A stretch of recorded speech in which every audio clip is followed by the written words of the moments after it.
This is CTC News with Wesley Kotar, broadcasting from Sint-Eustatius, Dutch Caribbean.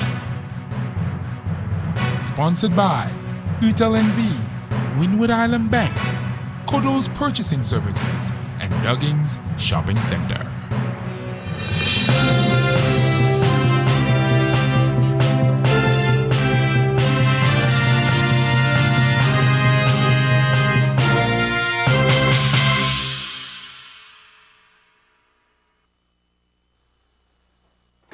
It's Friday, March 15, 2013 on the Golden Rock. Good evening, I am Wesley Kotar and this is CTC News broadcasting live from CTC Studios at Statius Mall. In tonight's local news, Women with a Purpose closes off Black History Month with ceremony, Stanapa carries out choral relocation program, and DJ CJ's birthday party a success. More on these local headlines after a word from our sponsors. Don't touch that dot.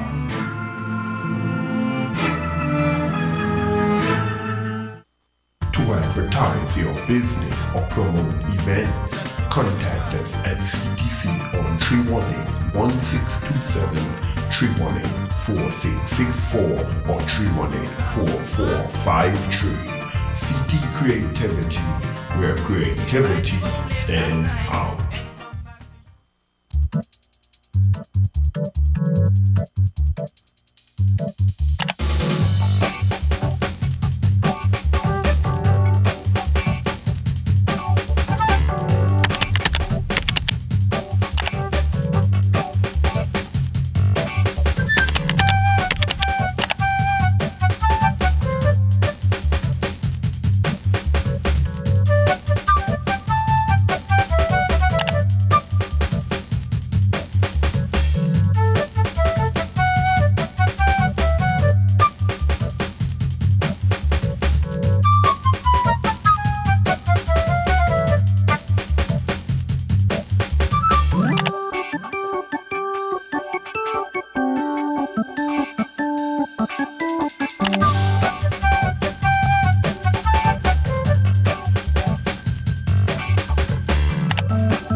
CTC News, sponsored by UTLNV, Windward Island Bank, Kodo's Purchasing Services, and Duggins Shopping Center.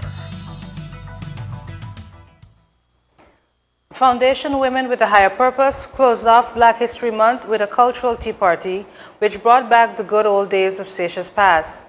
The tea party, which was deemed a great success, put local heroes from the past in the spotlight.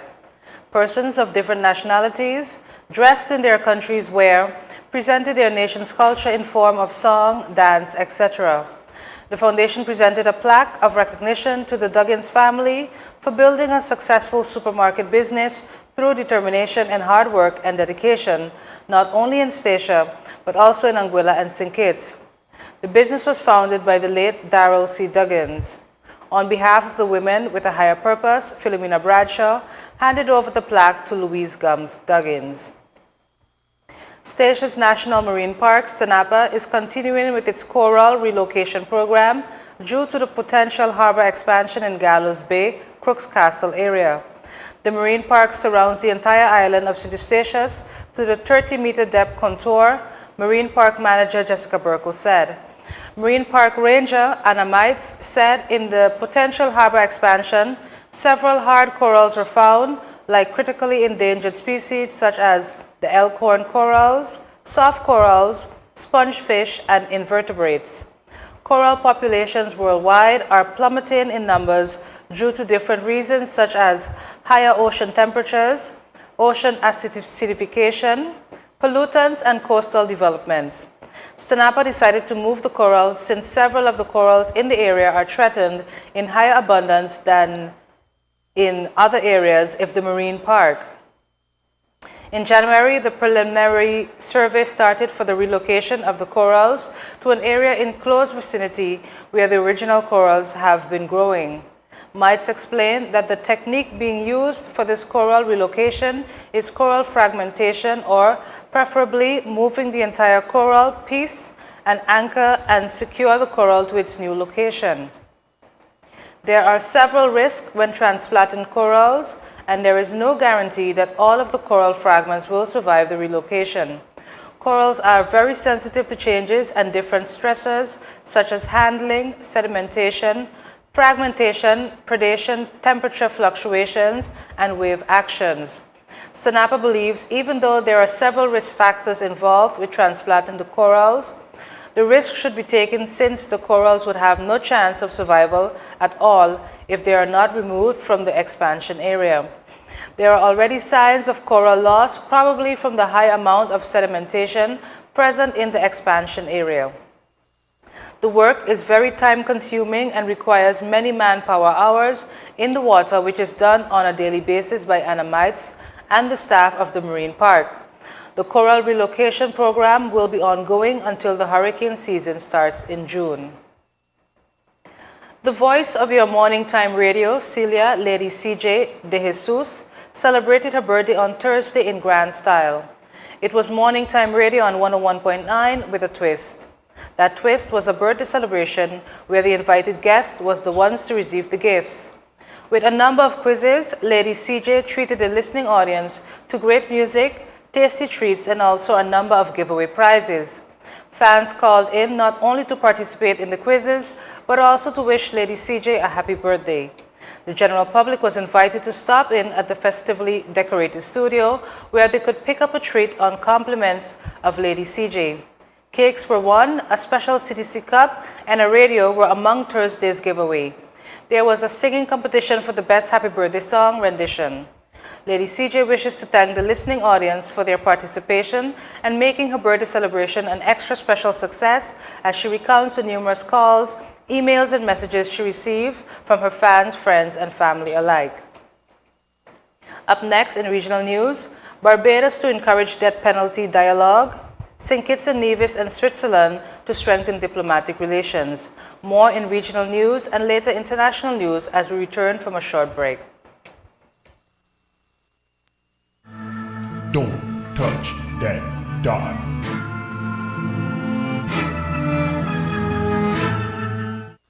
To advertise your business or promote events, contact us at CTC on 318-1627, 318-4664, or 318-4453.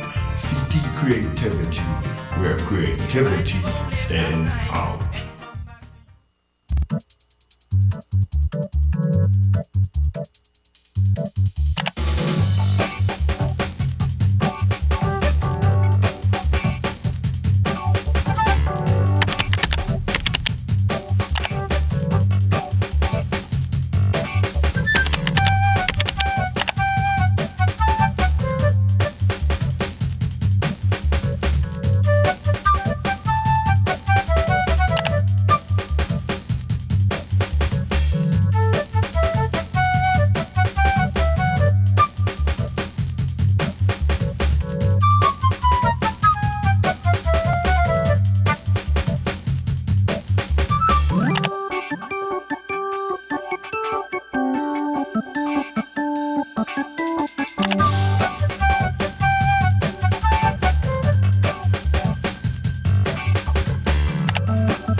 CTC News, sponsored by UTLNV, Windward Island Bank, Kodo's Purchasing Services, and Duggins Shopping Center.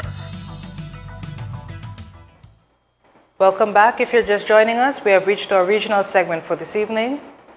Attorney General and Minister of Home Affairs, Adriel Brathwaite, has promised dialogue in Barbados on the death penalty before any decisions are made on the issue.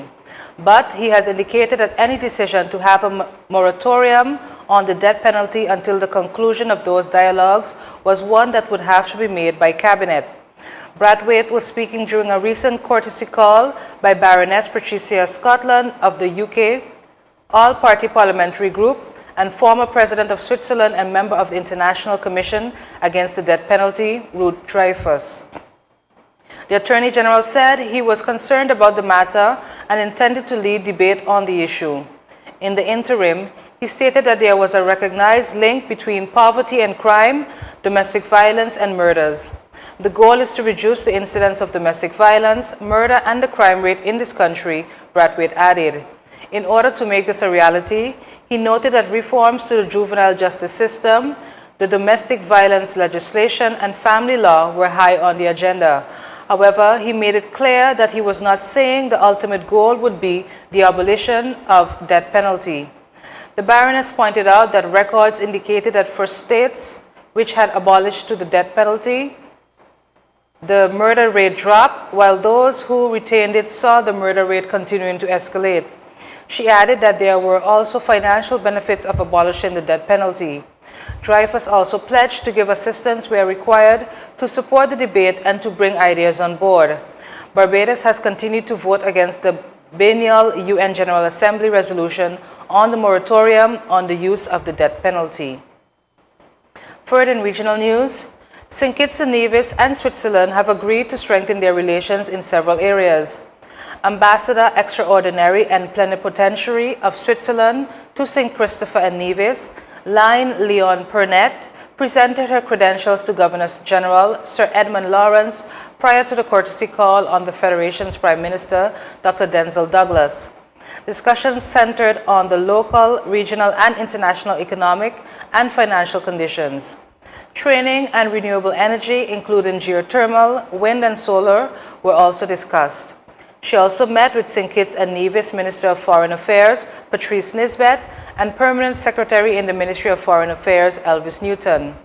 Leon Pernette, who holds a diploma in international relations from Fern Universitat of Brugge in Switzerland, is based in the Dominican Republic.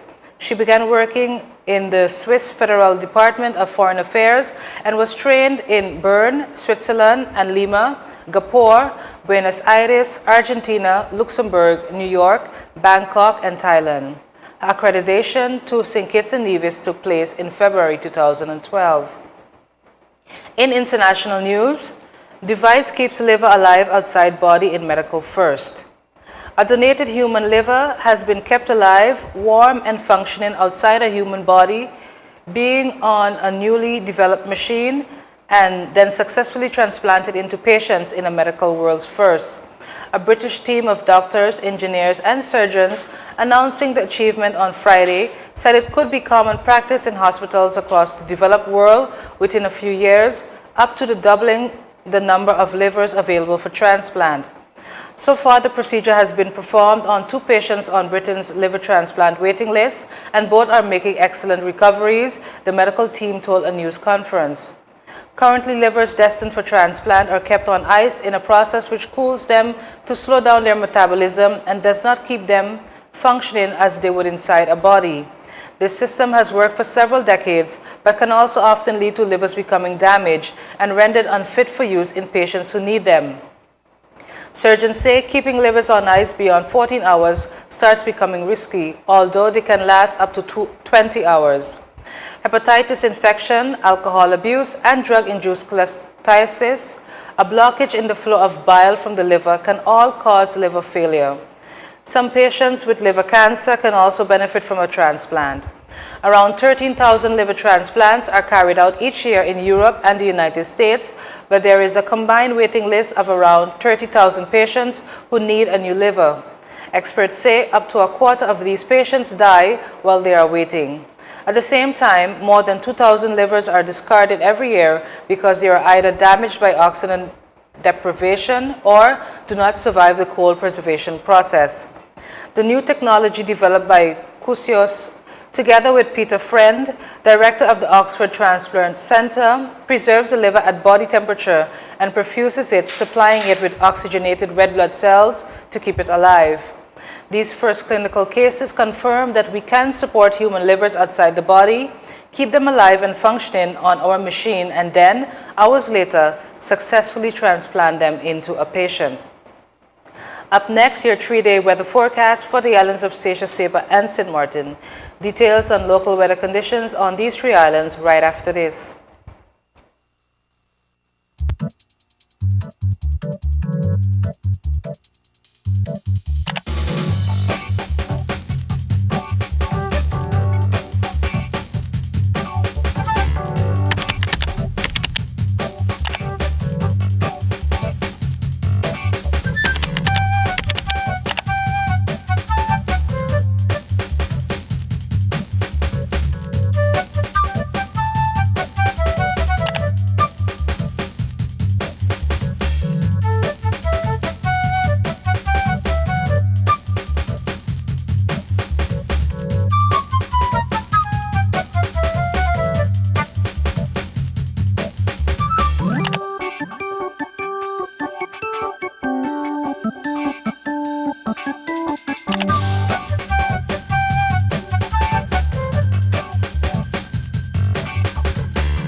CTC News, sponsored by UTLNV, Windward Island Bank, Kodo's Purchasing Services, and Duggins Shopping Center. And now for your 3-day weather forecast. We'll begin on Statia and Saba. Tonight, March 15th, partly cloudy with temperatures of 82 degrees Fahrenheit, 10% chances of rain with winds northeast at 13 miles per hour. Tomorrow, Saturday, March 16th, partly cloudy with a temperature of 80 degrees Fahrenheit, 10% chances of rain with the winds east-northeast at 16 miles per hour. On Sunday, March 17th, scattered showers with temperatures of 80 degrees Fahrenheit, 30% chances of rain with winds east-northeast at 18 miles per hour. We now move to St. Martin. Tonight, March 15th, partly cloudy, temperatures of 82 degrees Fahrenheit, 10% chances of rain with winds east-northeast at 6 miles per hour. Tomorrow, Saturday, March 16th, PM showers with a temperature of 81 degrees Fahrenheit, 30% chances of rain with the winds east at 6 miles per hour. Finally, on Sunday, March 17th, scattered showers with temperatures of 82 degrees Fahrenheit, 30% chances of rain with the winds east at 10 miles per hour. That concludes CTC News for this evening. Join us again on Monday as we continue to bring you the latest of what's happening in local, regional, and international news. Wishing you all a great weekend, and until next time, do have a good one.